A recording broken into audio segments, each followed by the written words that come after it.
عبادت کی قبولیت کے لیے ایک مرتبہ پھر بھی بلند صلوات پڑھی۔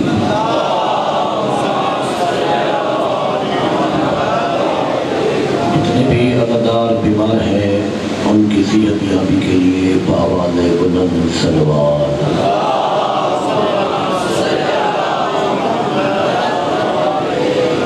اپنے گناہوں کی بخشش اور اپنے مرحومین کی بلندی درجات کے لیے بھی بآواز بلند صلوات۔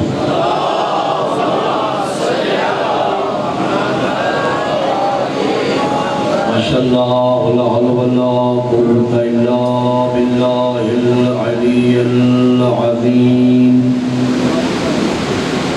اعوذ باللہ من الشیطان الرجیم، بسم اللہ الرحمن الرحیم۔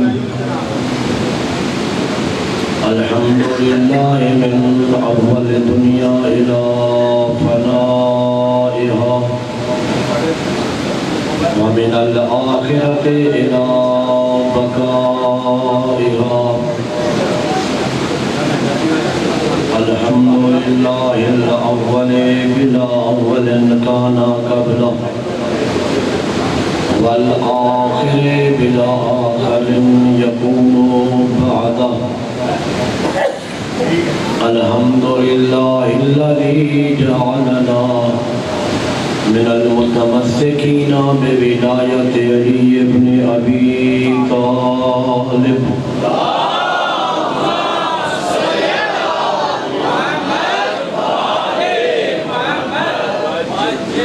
الحمد لله الذي شرفنا وكرمنا بولایته وجعل إكمال الدين وإتمام النعمة ولم يجعلنا من الجاهدين والمكذبين والمنكرين۔ الصلاة والسلام على سيدنا ومولانا حبيب قلوبنا وطبيب نفوسنا وشفيع ذنوبنا حبيب إله العالمين أبي القاسم المصطفى محمد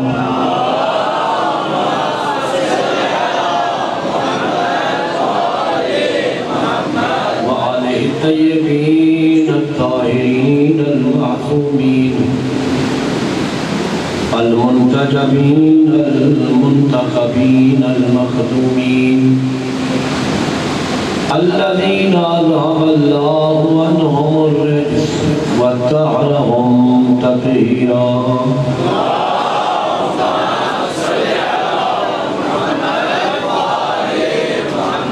لا سيما على بقية الله الأعظم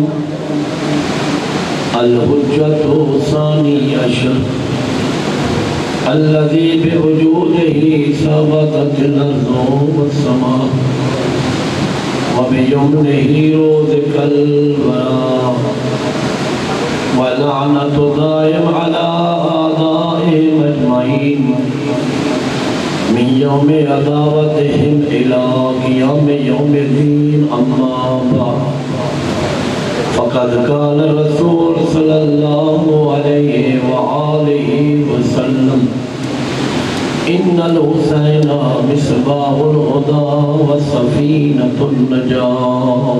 صلوات الله عليه۔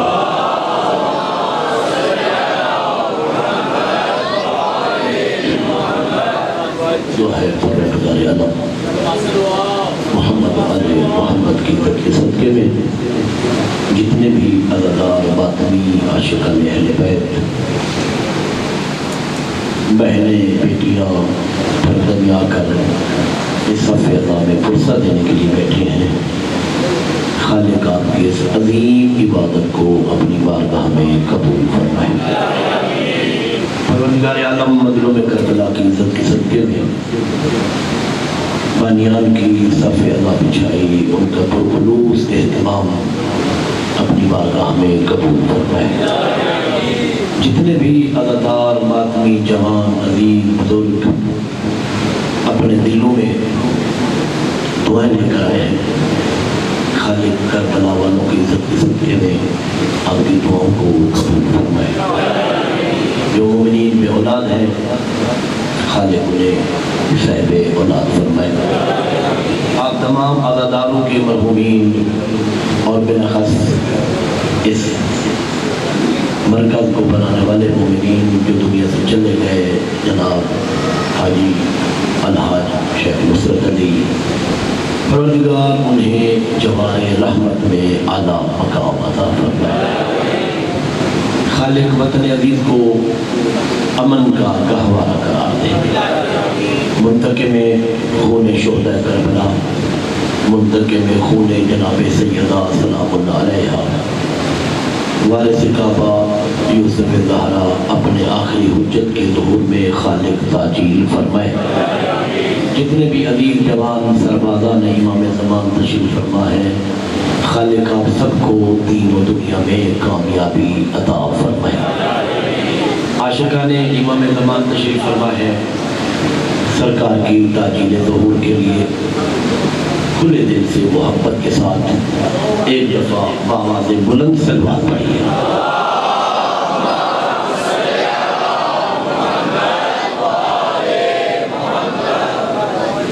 عزیزان بزرگان، میرے واجب الاحترام سامعین، صاحب عزت و تقویٰ، عزاداران مظلوم کربلا، خالق نے اس عارضی دنیا میں ہمیں عزت سے نوازا ہے۔ کریم اللہ نے ہمارا سر بلند رکھا ہے۔ اس عارضی زندگی میں ہمیں عزت دی ہے، اور آخرت میں جہنم سے بچانے کے لیے، محشر کے میدان کی رسوائی سے بچانے کے لیے اللہ نے ہمیں حسین عطا کیا ہے۔ یہاں میں ایک جملہ بھی کبھی کبھی بدل کر کہتا ہوں کہ اللہ نے ہمیں اس دنیا میں بے وارث نہیں چھوڑا، لاوارث نہیں چھوڑا، اپنے حبیب مصطفیٰ کے بعد ہمیں مصطفیٰ جیسا علی عطا کیا ہے۔ یہ دنیا فانی ہے، دنیا عارضی ہے، کہیں بھی کسی لمحے میں ختم ہو سکتی ہے،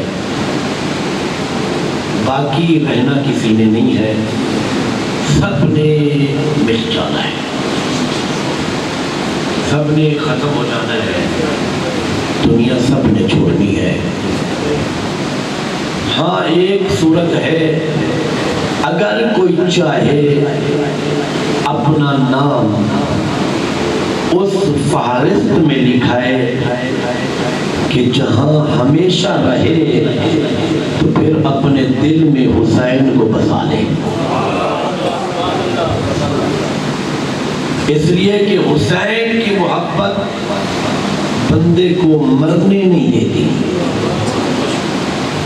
یہ ہمارے مکتب کا امتیاز ہے، یہ عزت مکتب جعفری ہے، یہ اہل بیت نے ہمیں عزت عطا کی ہے کہ جس کے دل میں حسین کی محبت ہو، مرنے کے بعد بھی اس کا نام اعمال کھلا رہتا ہے۔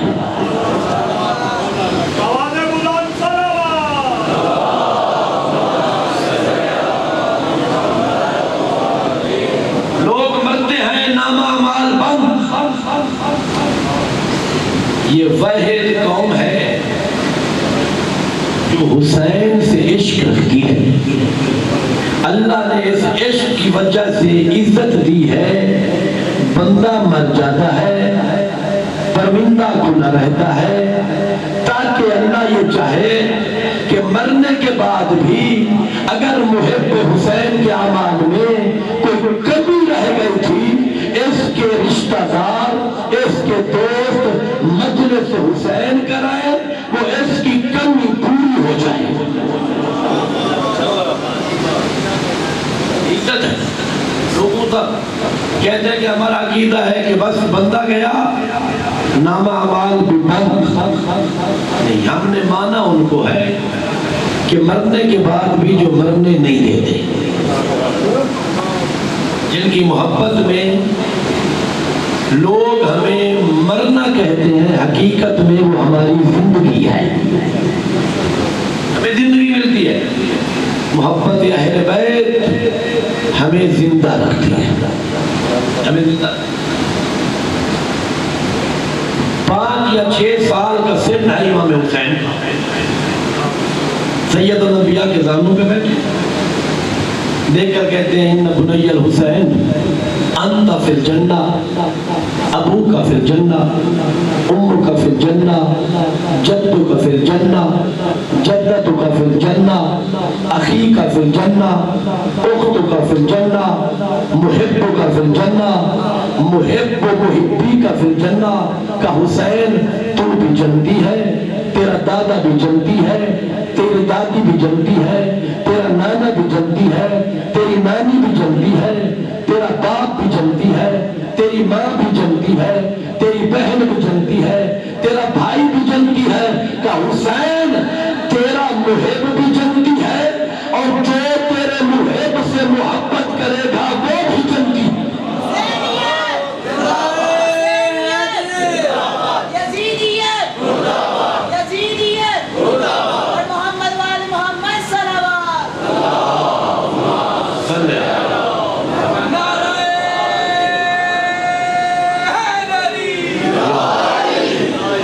حسین کی محبت آ جائے دل میں، جنت مقدر. اس دن میں شاید یہ جملہ کیا تھا مولانا اقبال چشتی کا، بڑا کمال کا جملہ ہے، خدا کے قسم دل کو سکون ملتا ہے. وہ کہتے ہیں کہ کسی کا باپ بھی بغیر حسین کی محبت کو جنت نہیں جا سکتا. بغیر حسین کی محبت کے جنت کسی کا باپ بھی نہیں جا سکتا. ہاں ایک شرط ہے کہ عقیدہ مضبوط ہو، یہ محبت دل میں اتری ہوئی ہو، صرف زبان تک نہیں ہونی چاہیے. آج میں 2-4 پیغام دینے، اکثر میرے سامنے چہرے جوان ہیں، اس حوالے سے کچھ پیغام بھی دینا ہے. محبت دل میں اتری ہو. سید الانبیاء نے پوری زندگی 2 کام کیے ہیں، پوری زندگی. علماء لکھتے ہیں کہ ساری زندگی نبی نے یا توحید پہنچائی ہے یا علی بنوایا ہے. یا توحید پہنچائی ہے یا علی منوایا ہے. اور پھر علماء نے لکھا پیغمبر کو توحید پہنچانے میں اتنی مشکل نہیں ہوئی جتنا علی پہنچانے میں ہوئی ہے. توحید پہنچانے میں اتنی مشکل نہیں ہوئی، زحمتیں اٹھائی، پتھر کھائے، لیکن کیا کہنے کتنا عظیم نبی ہے. لوگ پتھر مارتے تھے، یہ دعائیں دیتے تھے. پتھر کھا کے بھی میں نے پڑھا ہے طائف میں پیغمبر جب زخمی تھے نا، لوگوں نے پتھر مارے. اللہ آپ کو لے جائے طائف میں ایک مسجد ہے، مسجد محمد رسول اللہ، پہاڑ کے دامن میں ہے. وہاں ایک حجرہ بھی ہے جس کی چھت نہیں ہے. یہ وہ حجرہ ہے جب حضور زخمی تھے اور امیر المومنین نے حضور کے سر مبارک کو اپنے زانوں پہ رکھا ہوا تھا. مسجد آج بھی موجود ہے. اس کے ساتھ ایک مسجد ہے علی ابن ابی طالب، اسی پرانی حالت میں کھڑی ہے. میں نے اس مسجد کو دیکھا جب حضور تھے زخمی. توجہ، حضور تھے زخمی. اللہ نے کہا میرے حبیب انہوں نے تجھے پتھر مارے ہیں، میں ان پہ عذاب بھیجنا چاہتا ہوں. توجہ، میں ان پہ عذاب. حضور فرماتے ہیں میرے اللہ اگر تو نے ان پہ عذاب بھیجنا تھا تو پھر مجھے رحمت بنا کے کیوں بھیجا ہے؟ ان پہ عذاب ہی بھیجنا تھا، پھر مجھے رحمت بنا کے کیوں بھیجا؟ اس پہاڑی کے اوپر ایک پتھر ہے، بہت بڑا پتھر. جب علی کے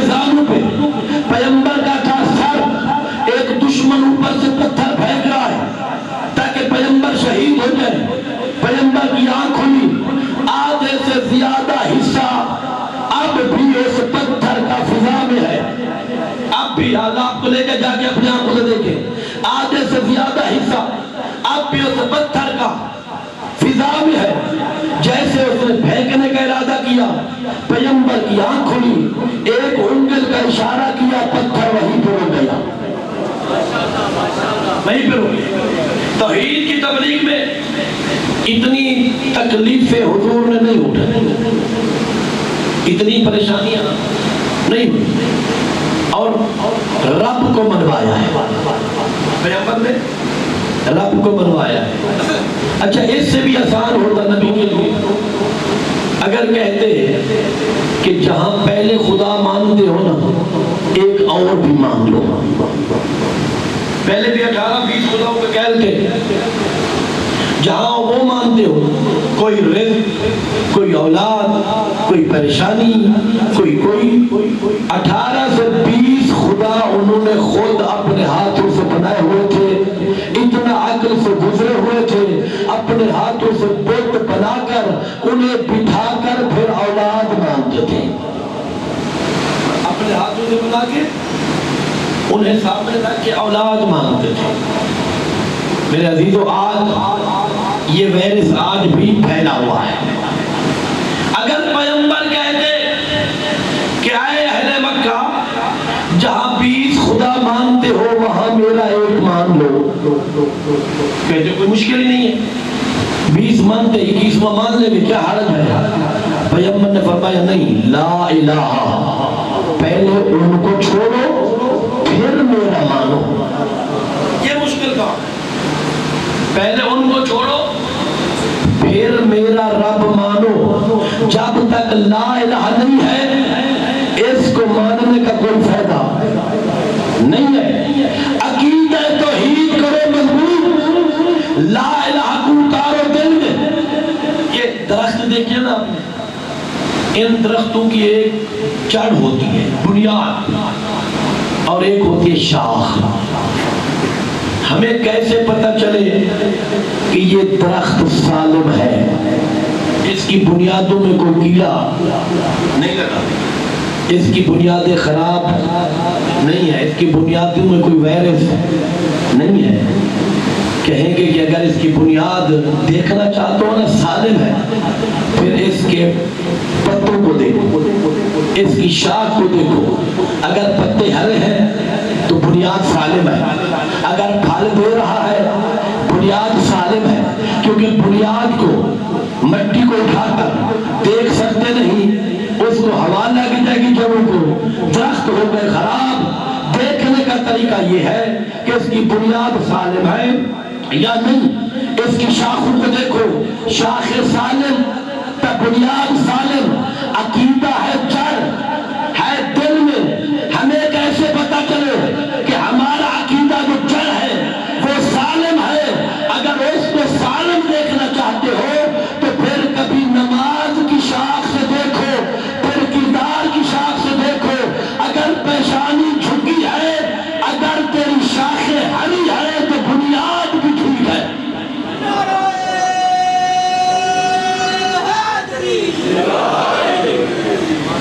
اگر نماز کی شاخ ٹھیک ہے, اگر اذان تمہیں مسجد لے آتی ہے تو سمجھو عقیدہ توحید مضبوط ہے.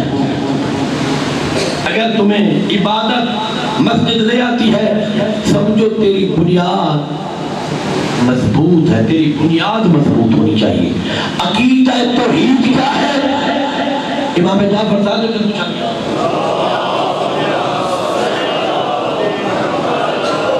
مولا عقیدہ توحید کیا ہے؟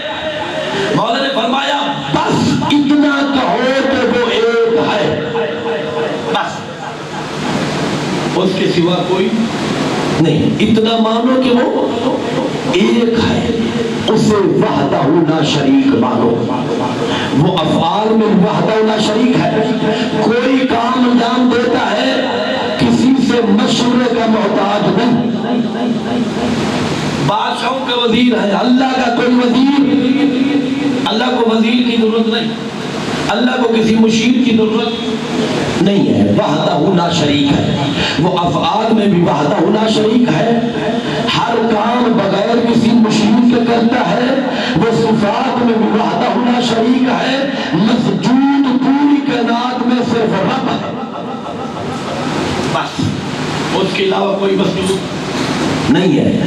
میں یوں کہا کرتا ہوں وہ خالق کتنا عظیم ہوگا جس کا سجدے کرنے والا علی سمجھ میں نہیں آتا، اس کا رب کیسے سمجھ آئے گا؟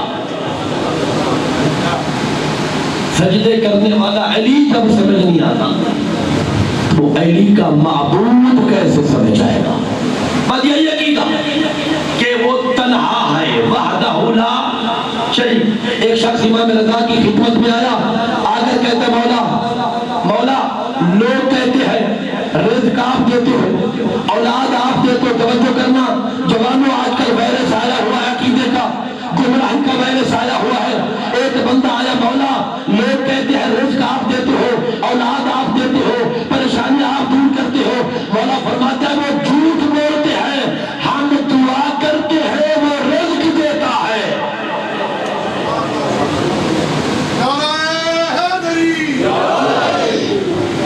ہم دعا کرتے ہیں وہ رزق دیتا ہے۔ ہاں اتنا رتبہ ہے کہ ہم جو مانگے وہ دیتا ہے، جو مانگے ہم دعا کرتے ہیں اللہ کی بارگاہ میں، ہم رازق نہیں۔ یہ بڑا شدید وائرس آیا ہوا ہے، بڑا شدید وائرس آیا ہوا ہے، خدا کی قسم جوانوں کو گمراہ کرنے کے لیے۔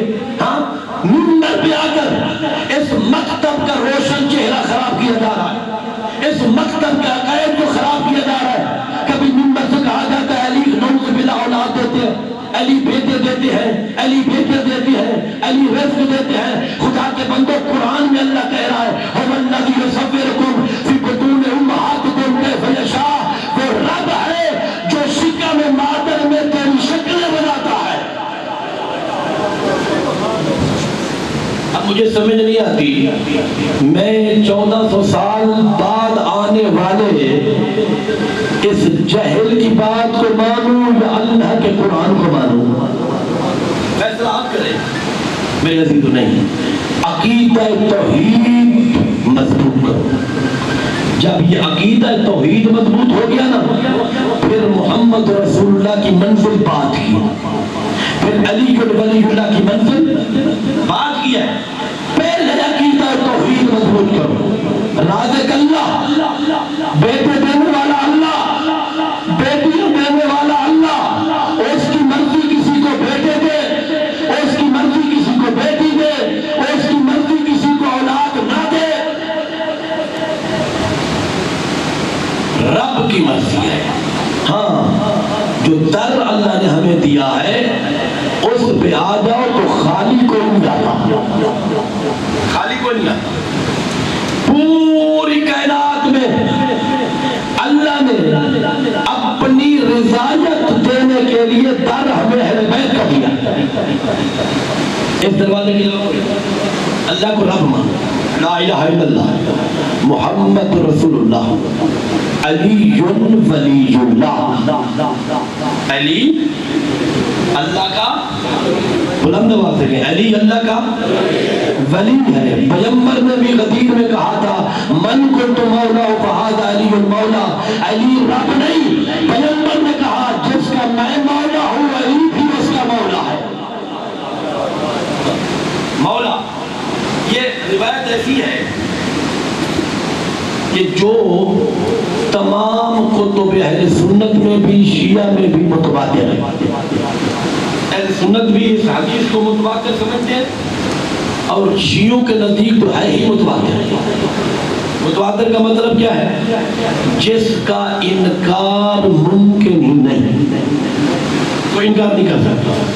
دشمن نے کیا کیا؟ جب اسے پتہ چلا کہ اس حدیث کا انکار تو ہو نہیں سکتا، اس نے مولا کے معنوں میں رد و بدل شروع کر دی۔ مولا کے معنی تبدیل کرنا شروع کر دی۔ حدیث کا تو انکار نہیں ہوگا، چلو مولا کا معنی بدل لیتے ہیں۔ کبھی کہا مولا کا معنی ہے ناصر، کبھی کہا مولا کا معنی ہے دوست۔ میں نے کہا کوئی اعتراض نہیں ہے، مانا مولا کا جو کر، حدیث کے ہیں دو حصے، من کنت مولا، دوسرا حصہ ہے فہذا علی مولا۔ ہاں پہلا لفظ مولا ہے نبی کے ساتھ، دوسرا لفظ مولا ہے علی کے ساتھ۔ لفظ مولا علی کے ساتھ ہے بعد میں، پہلے لفظ مولا ہے نبی کے ساتھ۔ ہمیں یہ بھی قبول ہے جو مانا کر، جو مانا نبی کے ساتھ مولا کا کرے گا وہی تمہیں علی کو ماننا پڑے گا۔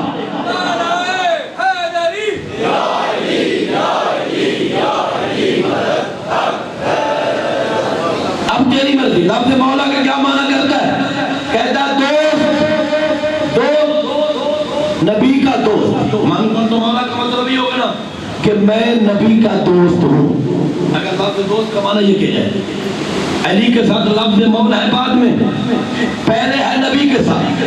کہتا ہے میں ہوں نبی کا دوست، توجہ کرنا، نبی کا ہوں میں دوست۔ میں کہتا ہوں تمہیں شرم نہیں آتی؟ ابراہیم ہے محمد عربی کا امتی، ابراہیم ہے محمد عربی کا امتی، محمد عربی ہے سید الانبیاء۔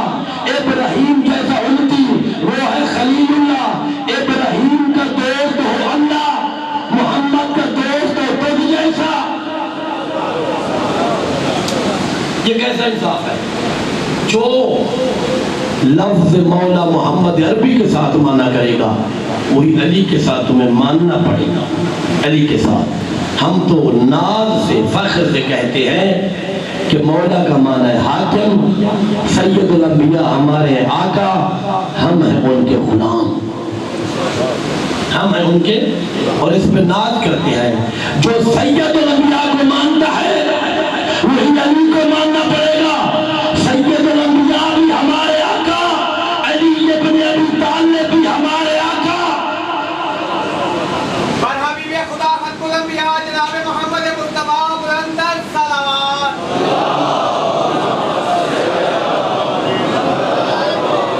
بس دل میں عقیدہ مضبوط کر۔ یہ جو علی کی محبت ہے نا صرف زبان تک نہیں ہونی چاہیے، اس محبت کو دل میں اتارو، دل میں۔ خدا کی قسم علی کی محبت میں جان دینی پڑے، اس سے بڑی عزت نہیں ہے۔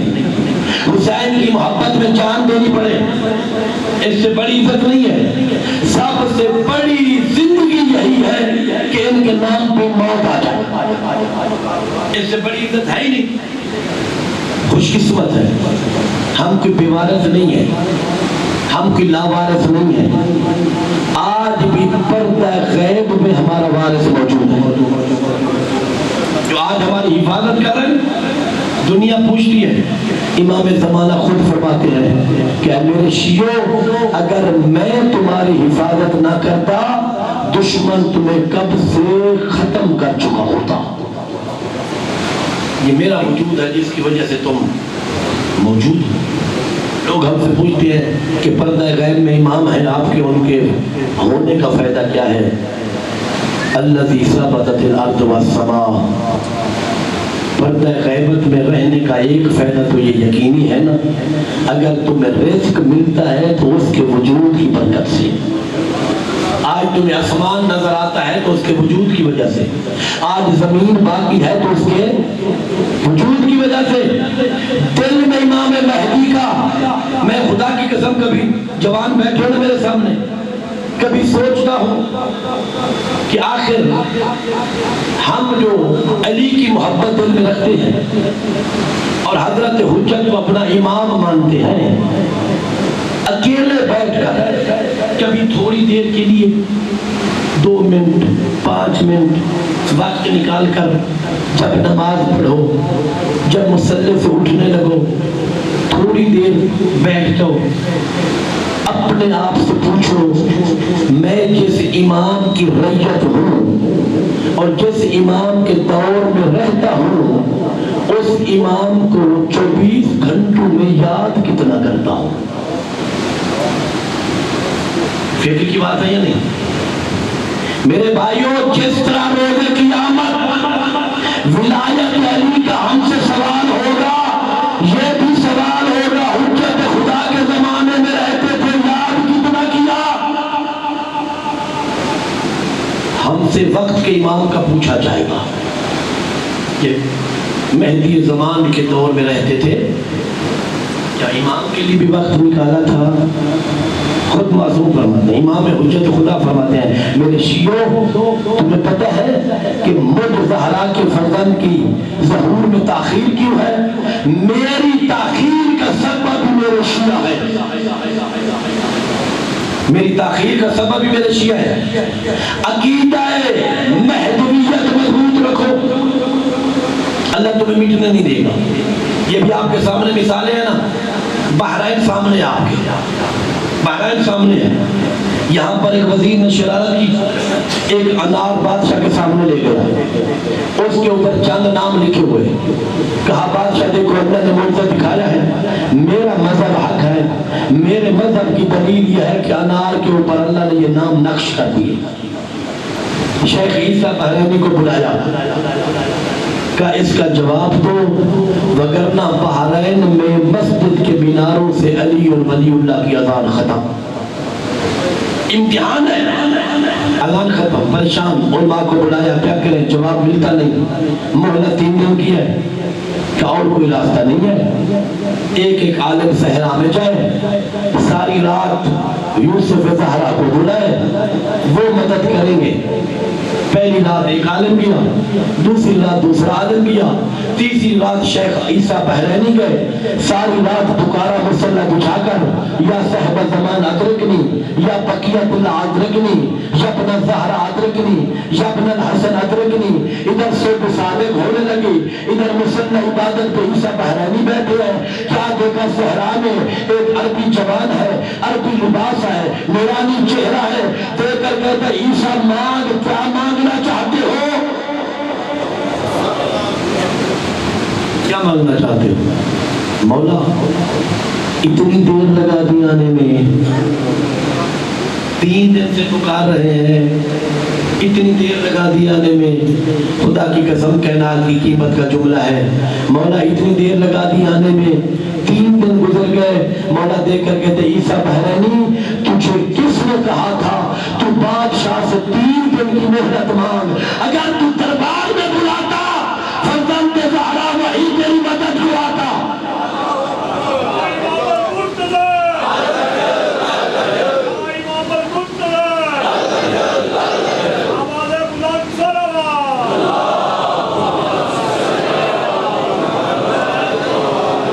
اگر وہی بلاتا، عقیدہ مضبوط ہو، مولا غلطی ہو گئی، رہنمائی فرمائے، جواب کیسے دے؟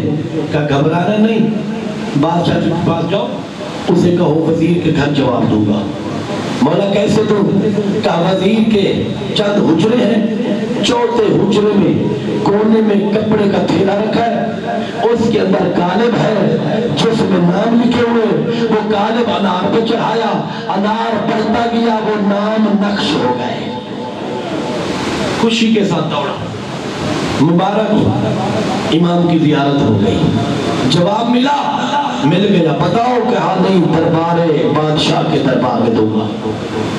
پہنچے دربار میں، وقت سے پہلے جواب لائے ہو، مل گیا ہے، بتاؤ کہ نہیں، یہاں نہیں، وزیر کے گھر، وزیر کے گھر۔ وہ دور موبائل والا تو تھا نہیں، نہ وائرلیس تھی، نہ ویڈیو سیل تھے، نہ کوئی نیٹ تھا کہ گھر خبر کرتا وہ تھیلا چھپاؤ۔ کہ بادشاہ مجھے جانے دو، میں آپ کے آنے کا انتظام کرتا ہوں۔ کہ نہیں، اگر یہ گیا تو جواب نہیں دوں گا، آج دشمن علی ہمارے ساتھ چلے گا۔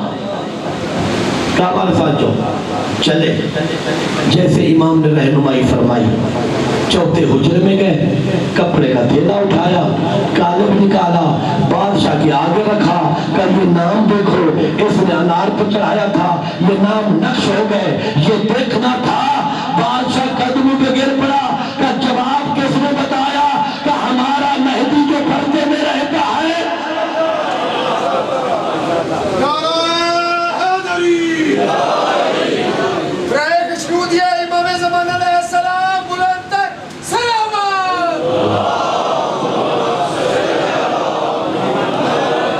خدا کی قسم قدموں میں گر پڑا، جب سنانا حجت خدا نے جواب دیا کہ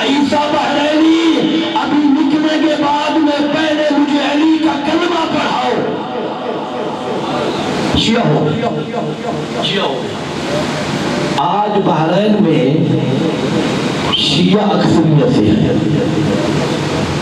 کثرت سے شیعہ۔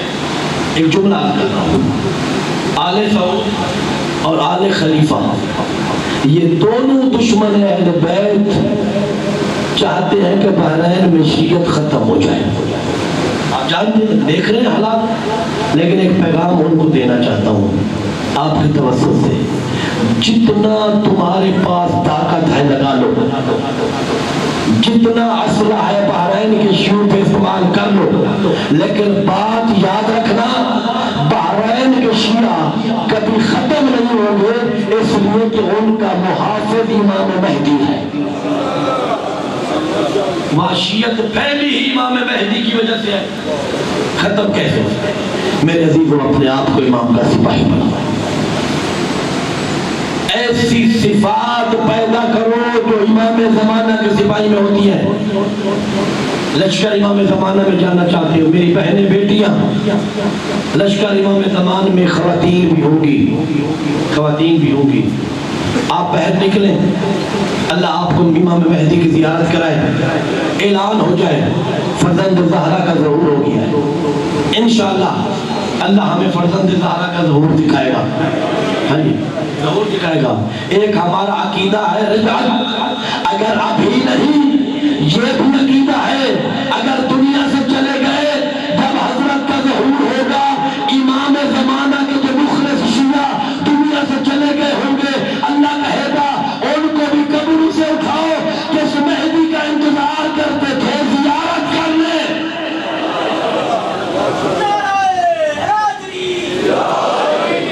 قبر سے اٹھایا جائے گا، مخلصین کو قبر سے اٹھایا جائے گا، اللہ آپ کو امام کی زیارت کرائے۔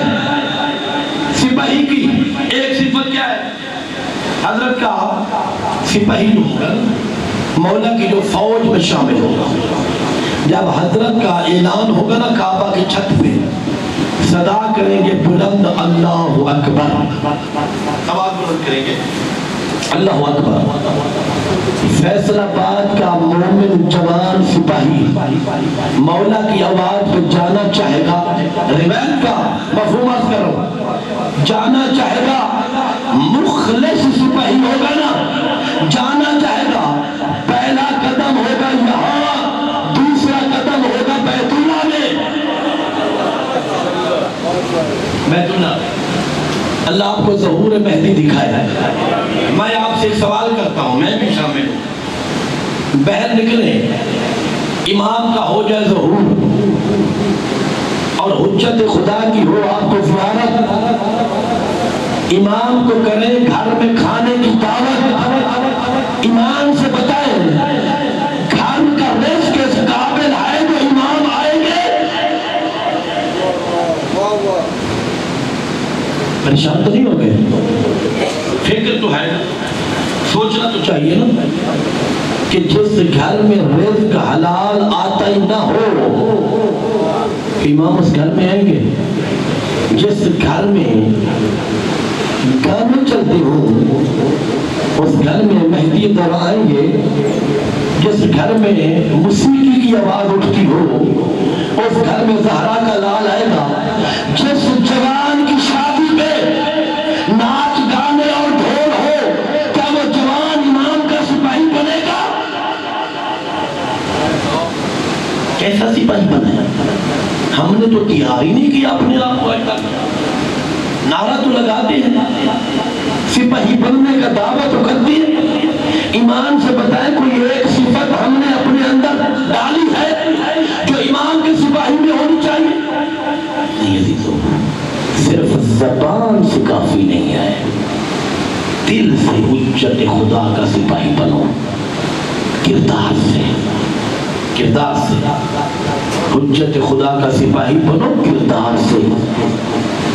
جو بیٹی حجاب نہ کرتی ہو وہ امام کی لشکر میں تو نہیں جائے گی، جو جوان نماز نہ پڑھتا ہو امام بے نماز کو تو لشکر میں نہیں لے آئیں گے، جس جوان کے چہرے پہ داڑھی نہ ہو امام کے لشکر میں تو وہ نہیں آئے گا۔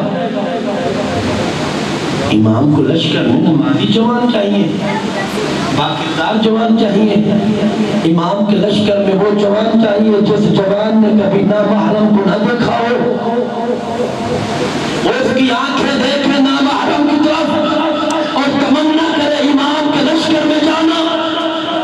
نہیں، ایسا نہیں ہوگا۔ امام کا سپاہی بناؤ، اپنے آپ کو سپاہی بناؤ۔ کیسا سپاہی؟ سچا سپاہی، سچا سپاہی بناؤ۔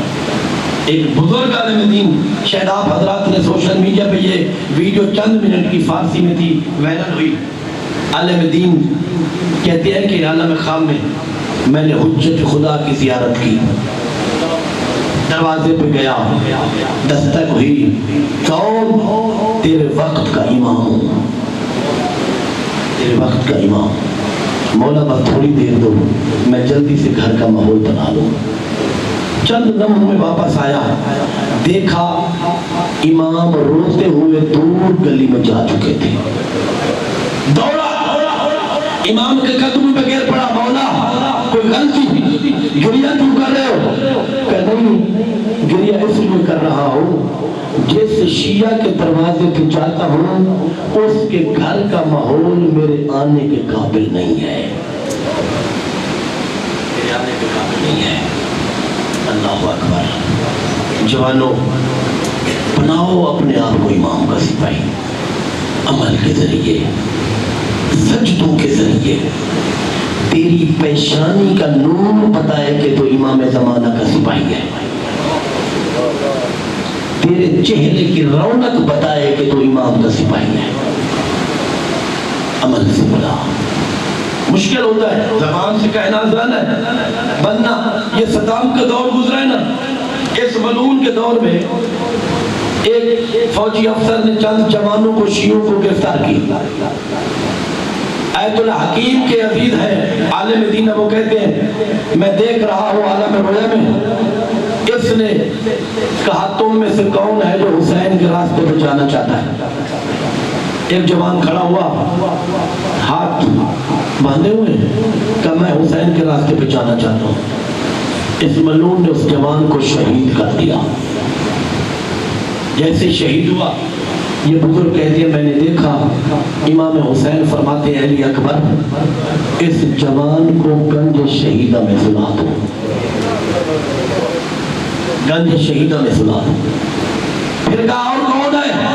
تم جوانوں میں سے جو حسین کے راستے پہ جانا چاہتا ہوں۔ دوسرا جوان کھڑا ہوا، میں ہوں، اسے بھی شہید کر دیا۔ یہ عالم کہتے ہیں میں نے دیکھا، حسین مولا نے کہا علی اکبر اس جوان کو میرے ساتھ قبر میں سلا دو، میرے ساتھ قبر میں سلا دو۔ کہتے ہیں میں نے ہاتھ جوڑے، مولا وہ پہلا بھی جوان شہید ہے، یہ بھی شہید ہے، وہ بھی آپ کے راستے پہ، یہ بھی آپ کے راستے پہ، اتنی فرق کیوں؟ وہ گنج شہیدہ میں، یہ آپ کے ساتھ سل گیا ہے۔ مولا فرماتے ہیں جو پہلا اٹھا تھا نا اس سے اپنے انجام کا علم نہیں تھا، میری محبت میں اٹھا تھا، اسے اپنے انجام کا پتہ نہیں تھا، شہید ہو گیا، اسے گنج شہیدہ میں سلا دیا۔ جو دوسرا اٹھا تھا اسے یقین تھا کہ میں راہ حسین میں مارا جاؤں گا، یہ شہید ہوا، میں نے اپنے پاس بلا لیا، میں نے اپنے ساتھ۔ ایسا محب بن اہل بیت کا، موت بھی سامنے کھڑی ہونا، موت بھی سامنے کھڑی ہو، دل سے حسین کی محبت نہ نکلے، ایسا عاشق بنا اپنے آپ کو حسین کا۔ بس میرے عزیزوں، میں نے وقت زیادہ لیا، وقت زیادہ۔ آج بھی پردہ غیب میں آپ کے اور میرے امام رو کر کہہ رہے ہیں میرا سلام ہو اس دادی زینب پر جو جلتے ہوئے خیموں سے بہر آئی۔ اللہ اکبر، اجرکم علی اللہ۔ مولا فرماتے ہو میرے شیعو، تم نے میرے جد حسین کو گھوڑے سے اترتے ہوئے نہیں دیکھا، 1400 سال کے بعد تم سن کے روتے ہو، میں تیرا امام اب بھی کربلا کو دیکھ رہا ہوں۔ اپنی آنکھوں سے دیکھ رہا ہوں کربلا کو. آیت اللہ محسن حکیم ایک مجلس میں بیٹھے تھے, مسائب ہو رہا تھا, آنکھوں پہ رومال دیا ہوا, توجہ کا طالب ہوں, پرسہ ہو جائے گا.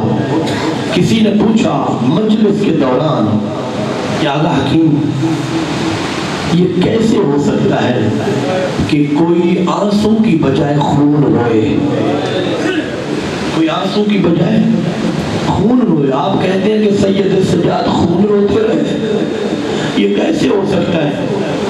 آغا حکیم خاموش رہے.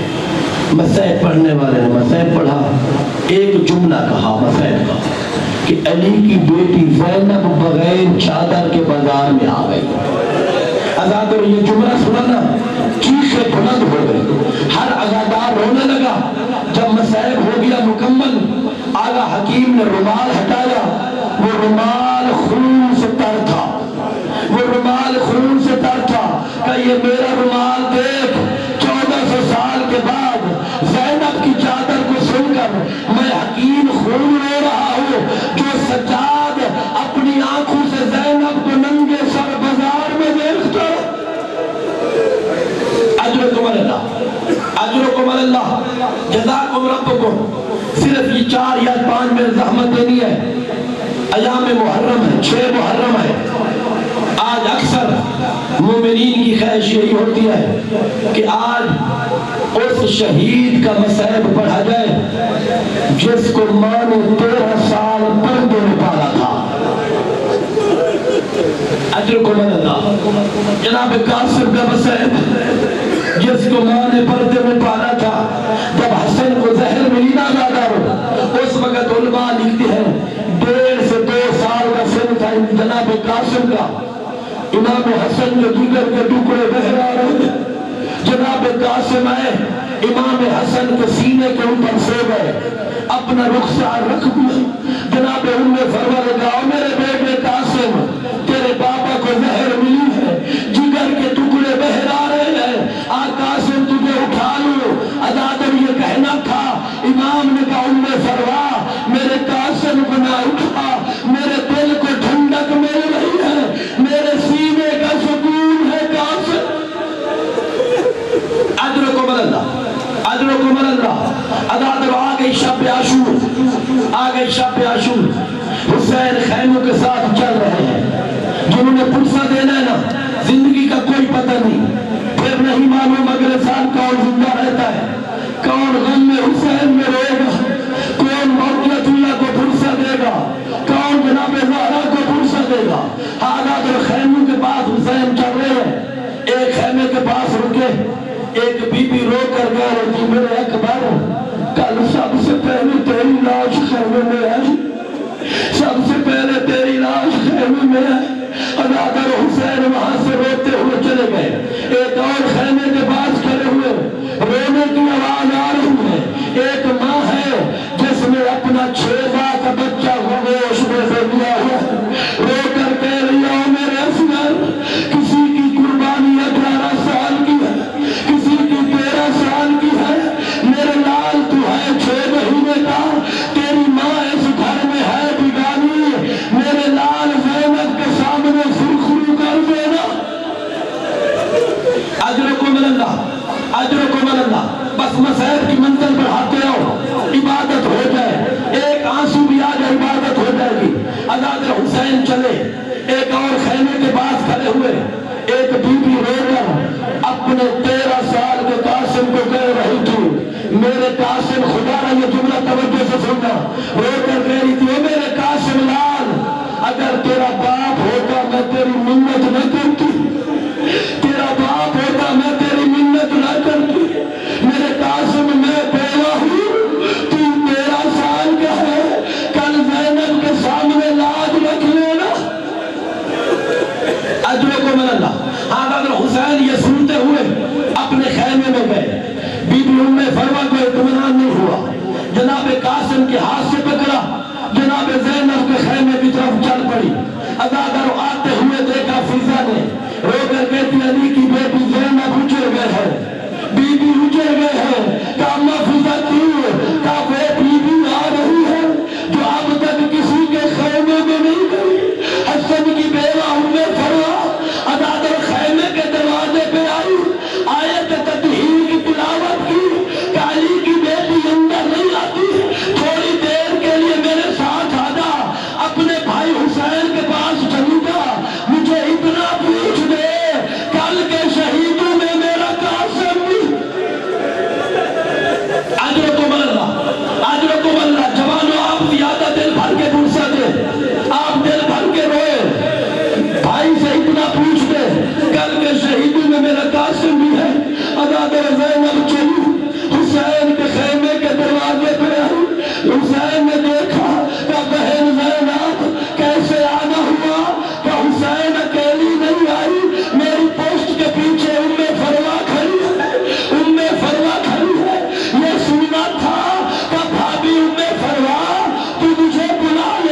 ساتھ فرصت دے، سانس لے لے، کوئی جلدی نہیں ہے مسائل میں خیمے میں آ جاتا، آزاد رسول کے بی بی نے رو کر کہا حسین صرف منت کرنے آئی ہوں، اتنا بتا دو کل کے شہیدوں میں میرا قاسم ہے، کل کے شہیدوں میں قاسم ہے۔ عداد حسین نے دو باتیں کی، ایک بات ام فروا سے کی، ایک بات جناب قاسم سے کی۔ صبح کے جگر پہ ہاتھ رکھ کے جناب فروا سے کہتے کیا پوچھتی ہو؟ کہ مولا کل کے شہیدوں میں میرا قاسم ہوگا۔